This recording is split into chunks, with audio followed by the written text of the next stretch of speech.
Oi pessoal, tudo bem? Sou o Júlio e meu trabalho se chama Afinal, assídias são palatáveis ou não? Revisão sistemática sobre o efeito da predação sobre assídias. Trabalhei em conjunto com o professor Gustavo e a professora Laura. Começando, temos que as assídias são animais marinhos pertencentes ao grupo Urocordata, que por sua vez está inserido no grupo dos cordados, do qual também fazemos parte. Em estágio larvoso, as assídias são animais que nadam livremente. Contudo, após se fixarem no substrato, elas se metamorfoseiam e se tornam animais sésseis e filtradores. Elas podem ser solitárias como a Sacione intestinalis ou a Phalosia nigra, mas também podem ser coloniais como a Didymnum perlucidum ou a Botryloides niger.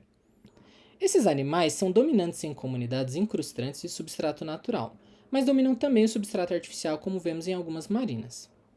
As assídias são um componente importante da fauna críptica e, por possuírem rápido crescimento, podem causar problemas ecológicos e econômicos quando são introduzidas em novos ambientes, uma vez que podem incrustar em cordas de navios e barcos, assim como em seus cascos, lemos e até mesmo nas hélices.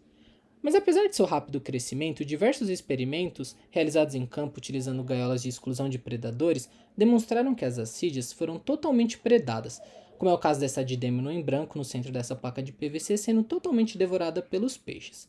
Ainda assim, grande parte da literatura vigente afirma através de experimentos feitos em laboratório que as assídias são defendidas contra a predação.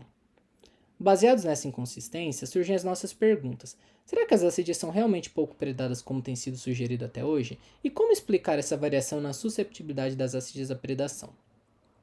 Para responder essas perguntas, pesquisamos artigos utilizando as bases de dados Web of Science e Scopus, utilizando a abordagem PICO, População, Intervenção, Comparador e Resposta.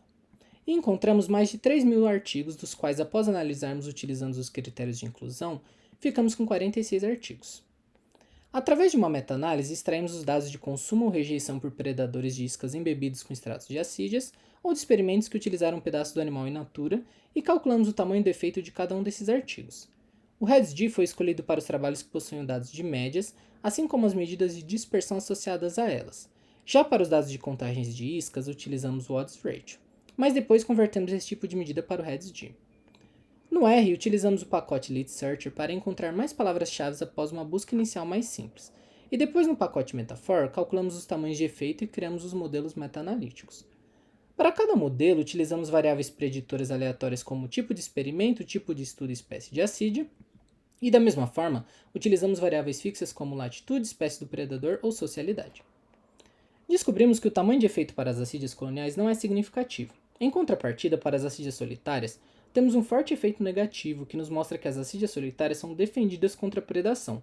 Contudo, isso não acontece com as assídias coloniais. Acreditamos que esses atributos estão ligados à história de vida desses animais, ou seja, para os animais coloniais existe uma tolerância maior à predação. Já em uma assídia solitária, mesmo um dano pequeno poderá levá-la à morte. Portanto, para as solitárias, uma defesa química ou física é essencial. Nossos resultados vão ao encontro, por exemplo, desse artigo que mostra que as assídias coloniais são fortemente predadas, mas mesmo assim são as que mais dominam o substrato no qual estão inseridas. Além disso, temos um efeito do tipo de predador utilizado em cada estudo, de forma que alguns estudos revelam um grande efeito negativo da defesa das assídias contra predadores, enquanto outros não são significativos, e em alguns temos um efeito invertido no qual os predadores são encorajados a comer assídia ou seu extrato. Dos predadores que foram repelidos pelas defesas de assídias, temos 3 espécies de peixes e um gastrópoda. Já nos predadores que não foram afetados pelas defesas de assídias, temos peixes, estrelas do mar, caranguejos, etc. Além disso, encontramos um grande viés vinculado aos locais dos experimentos, ou seja, a maior parte deles foi feita no hemisfério norte, principalmente nos Estados Unidos e Europa, enquanto que no hemisfério sul os trabalhos estão praticamente todos concentrados na Antártida.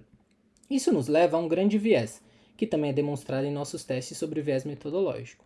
Mas concluindo, afinal, assídias são palatáveis ou não? Isso depende. Depende se ela é solitária ou colonial. No geral, as solitárias não costumam ser palatáveis, mas as coloniais sim. Mas isso também depende do tipo de predador, ou seja, elas foram consideradas palatáveis para algumas espécies de peixes e uma de gastrópoda, mas não para os outros tipos de animais como os que vemos aqui ao lado. Contudo, precisamos de mais estudos feitos no hemisfério sul e de mais trabalhos feitos em campo que enfoquem nos estudos da comunidade. Inclusive, esse é um dos nossos próximos passos. Por fim, gostaria de agradecer à CAPES e à FAPESP que financiaram nosso projeto, ao professor Gustavo, professora Laura e Otávio, que tão ricamente me auxiliaram ao longo desse trabalho. E também a você que dedicou sua atenção a esse vídeo, muito obrigado.